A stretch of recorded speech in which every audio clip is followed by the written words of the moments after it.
We lined up outside of the barracks. It was already dark. We assumed another night march. However, it turned out to be much more than that. That night we were going to the talked about burning house, or some say the fire run. Both are accurate. We marched that evening using combat spacing, which meant farther apart so that it would be harder to pick off, shot, more than one at a time. I could hardly see the person in front of me with it being so dark. We ended up marching, or I should say walking along a drainage ditch, and the ground was full of gravel which affected my footage.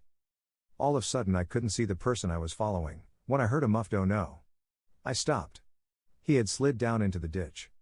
The drill instructor came up and told me to move up and take up the slack. He was treating it as if the soldier was shot. The walk continued, and then I saw our destination. A long building came into sight on top of a hill, and it was burning. All the windows seemed to have fire coming out or in them. It was some sight to see in the dark of the night. Our group got closer and I could see other personnel lined up like at an amusement park waiting to go onto a ride, but no one saying anything. Once we were in place, the drill instructor reminded us of the procedure we must use going through the house. The placement of our arms up around our chest, not exposing your hands. The pace you must run going through the house, not too fast nor too slow. And stay in the center of the aisle, always. Never stop. So we waited our turn, the time getting closer and closer. When something happened in the house, one of the drill instructors entered and started yelling. It turned out that someone stopped in the house and would not move, so the drill instructor of that group went in and pushed the person through. However, that didn't stop the line advancing. I am at the door and waiting my turn. It's time. The first thing I noticed, just outside of the door it was cool and a slight breeze was blowing, but inside it was hot right away. I started to run, but not too fast, trying to stay in the middle and protect my hands.